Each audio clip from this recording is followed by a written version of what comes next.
Alright, what's up everyone? Today's video is all about the dark art of negotiation. So we're specifically focused here on technology jobs, so specifically software engineering, but this can also apply to product managers, designers, and other similar roles. So we're going to teach you all the ways that you can maximize your chance of getting paid what you're worth, or even more, and do so in a totally ethical way. So without further ado, let's jump right in.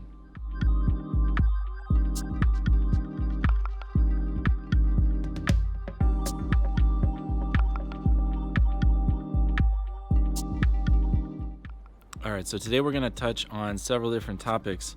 They really just range like this. So first off, you got to know your worth, be ready to negotiate, always negotiate, and basically understand what your market rate is and have that salary range in mind, even just as you're starting the job process. Now the second thing is communicating your worth or demonstrating your worth and just showing in their interview process your best side, so that when it comes down to the end, everything has already been laid out and put you in the best light possible. And the last piece is just around, you're going to want to get offers from multiple companies, and then how do you negotiate that final process? So we're going to cover all of that today. So let's get started. All right, so the first thing you got to do is always know your own worth. And so at the end of the day, this comes down to market rate for the role that you're going into, as well as your skills and experience in your background. But there is always a very wide range depending on the type of company, what their budget is, and there's just so many different factors. So what you're going to want to do is actually sign up for a Pesa account.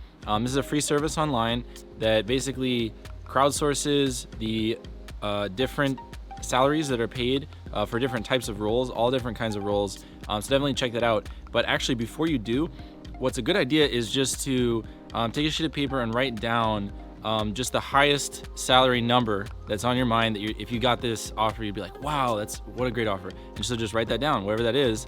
And then actually, you're going to want to use that as your range, but go 10% below that number, and then about 15% above that number.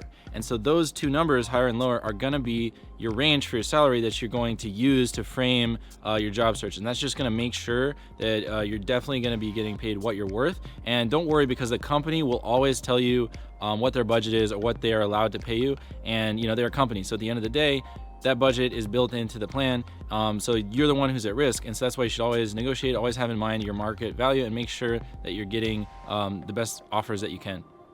All right, so now that you've thought about your market range, you got that in mind, the next step is most important, is just demonstrating your value throughout the entire process. So all the way from that first phone call, from the way your resume looks to your online brand, like all that stuff really factors into how the company sees you and how they see you compared to others who basically are going to be paid the same market rate. So that way you can get into the upper end of the bracket.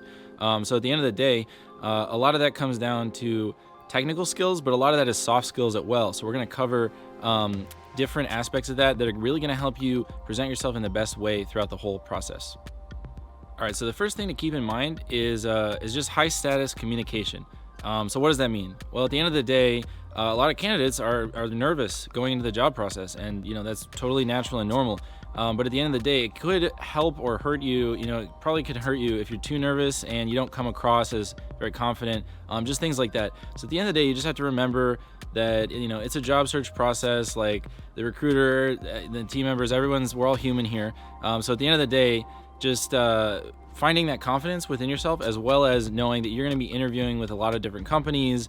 And so never feel like you have to do something to earn this job offer. That's going to speak for itself, and you are worthy of as many offers as you would like to go and interview with different companies. So just keeping that in mind, that you're going to have multiple offers at the end of the day, and making sure that you come through and communicate yourself as a valuable person. And that's just something that's going to underlie everything else that you do.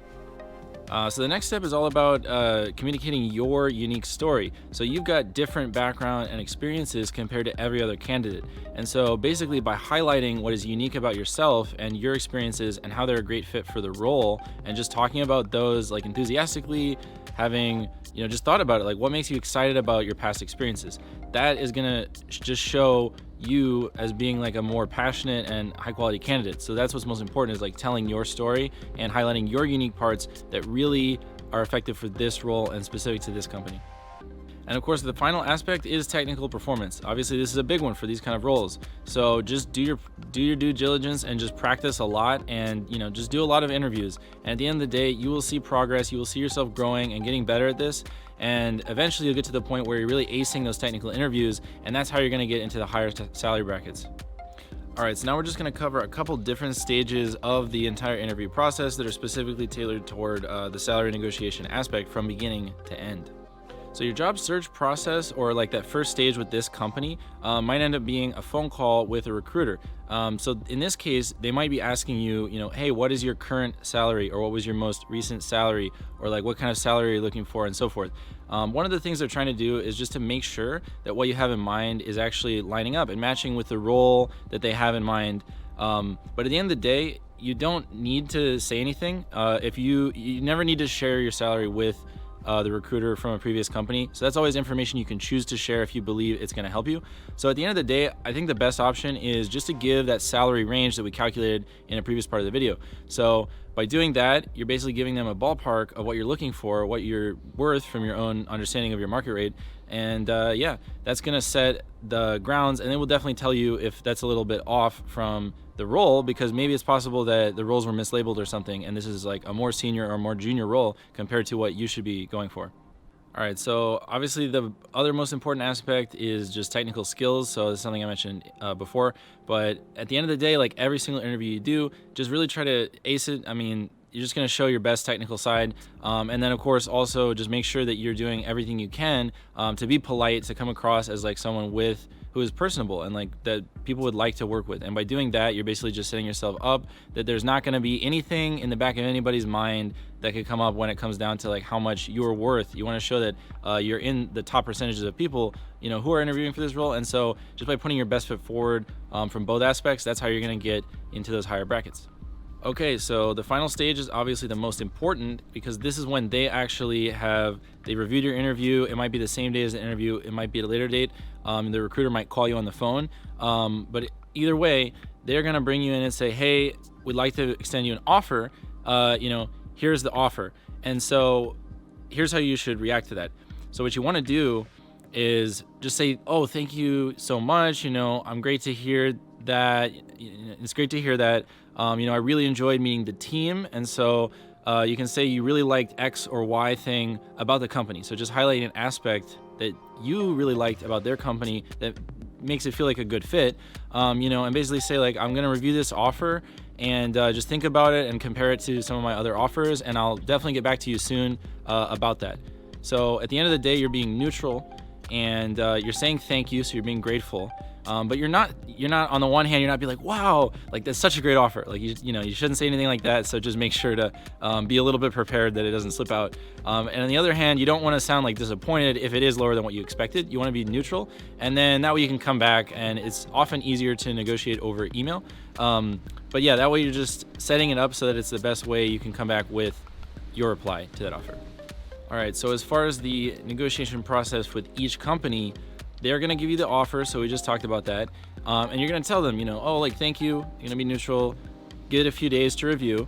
And so then you're going to go back and look at the offer. So it's either going to be inside of that range that you had in mind. It might be a little lower, or it might be even higher. And so what you can do is understand, first of all, if it's lower, you should probably just plan to go back with a counter offer. And so you're going to send an email follow-up, or if you're confident enough, then you can get on a phone call with the recruiter and say, hey, it was great interviewing. I've had time to review the offer. I've been comparing it to some of my other offers and to, what I believe is my market rate. And so at the end of the day, I was looking for something more in this range. And so you'd basically give your range. And that's if the offer they gave you is lower. And so they're going to come back and say like, oh, well, that's different than what we offer or whatever. But they'll usually bump up that number a little bit, because usually when they give that first number, it's just something where that's what they would be willing to pay you.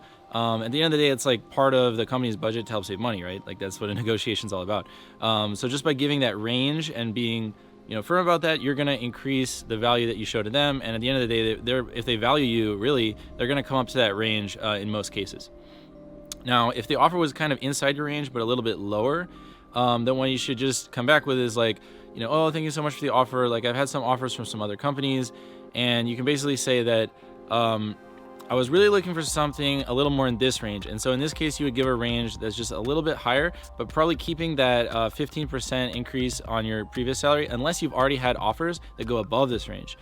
So if you get offers that are actually above the range, then what that means is you might have undervalued yourself in a previous part of the process. I mean, that's that's the most likely scenario, because unless the company just totally missed something about you, like that's the only way it's going to happen is so at the end of the day, you're going to have to reevaluate your assessment of yourself to say, okay, well, I'm actually worth more, and just take that new offer as kind of your anchor. And so you can go 10% below and 15% above when you're speaking to other companies.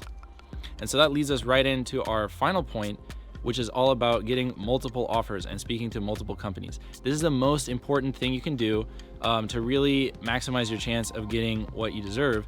And so at the end of the day, if you have multiple offers, then you can, first of all, just compare the companies to see, which one seems like the best fit for you. And then, but within that, to negotiate, you can basically, you can bring up the actual number from the company, or you can just say, like, I've had offers in this range, and give that range again, 10% below, 15% above. And what you're doing is you're just making sure that all companies understand what other companies are willing to pay for you, so that if they are similar and you really, it just makes it easier to understand which offers that you want to move forward with. Another little tactic you can use, and again, this is just depends on your individual process, is to do a name dropping. So if you have interviewed for like a larger or well-known company, or a company that's like kind of in a similar space that might be their competitor, it's something you can do to basically say, like, oh, I've also had an offer from this company, and here's what they're paying me. But again, it's like, it's pretty safe to do this with larger companies. That gives the recruiter more understanding that, like, okay, so if there is some big gap, like maybe it's something on their side, and they'll go reevaluate, and they can usually come back with the correct offer for you. But if it's like the thing about the competitor, that could be a bit risky. So that's something you should do at your own risk. All right, so one last thing you'll want to do as you're getting closer to the offer stage from several companies is you can actually go back to companies that may have passed on you at an earlier stage. So let's say you were on the phone with a recruiter, and then for whatever reason, it seemed like there wasn't a fit for the role. Sometimes you can actually get back on the phone with the recruiter and say, well, I actually do have an offer from this other company. And so if it's a well-known company, then sometimes that makes them realize, like, oh, maybe they had misjudged like your resume or something like that. Especially if you had a resume that wasn't the best that they had received, or like it was earlier in your process and you've much improved your whole presentation of your job search. Because again, job search is a skill, so it's understandable that you may not present your best face to a company. Sometimes it's possible to go back and actually continue all the way to the offer phase if you have some other offers on the table. So just keep that in mind as something to follow up with. All right, so the final tactic you're going to want to use is basically the I'll sign today. And so really, as you're nearing the end of your process and there's a couple of different companies that you would be happy working at, right? You're going to want to just look and see which one's making the most excited. And basically what you can do is just send an email or talk to them and say, like, I really love your company and here's why. And I'm just looking at a couple different offers and it's a really tough decision. But if you're able to, go up to this amount or, whatever, so present your negotiation salary and then say, what, I'll go ahead and just make the decision to go with you guys because I'm really excited about all the other aspects of the work. And that's it. And then so if they come back and say yes, then you can sign today, and boom, like you've just hit your bump. And so at the end of the day, you can sometimes get like 15 to 30% more, but it's really tricky and depends on the whole thing. So 15% is usually a safe number. All right, so one final resource you're going to want to check out is called candor.co. So they actually help you throughout the salary negotiation process. So that can be great, especially, if you're a little nervous to negotiate, or, if you're for any reason you would like to use that service, highly recommend it. So definitely check it out. All right, so thanks for watching today. Covered a lot of different stuff that you can use to negotiate your salary. Definitely check out some of the other links in the description to figure out a ton of other resources out there for doing this the right way, especially to get specific scripts if that's something that you're personally nervous about, or just to improve that aspect. And yeah, check out, we actually have like a part 1 and 2 that's kind of part of the same series. That's all about building your online brand, really crafting your resume. And then part 2 is all about actually doing the technical interviewing and the whole interview process and how to go through that. So definitely check those out if that's something interesting. Just hit like if you like this content, and subscribe if you want to receive updates for more stuff as we roll that out. All right, everyone, thanks for watching.